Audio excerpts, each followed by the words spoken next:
What makes you an even better speaker is more talking.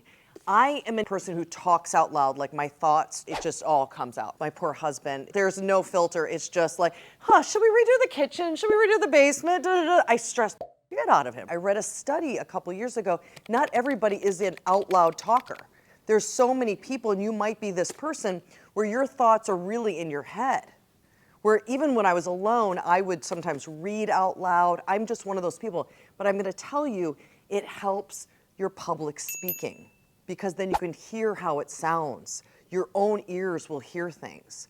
So if it's something you don't naturally do, sometimes reading out loud or just talking to yourself, it's not like I'm looking in the mirror and I'm going like, go girl, because I don't do that. But it's just that I talk out loud. I'm constantly talking. You become a better speaker when you do that. So find ways you can just do that.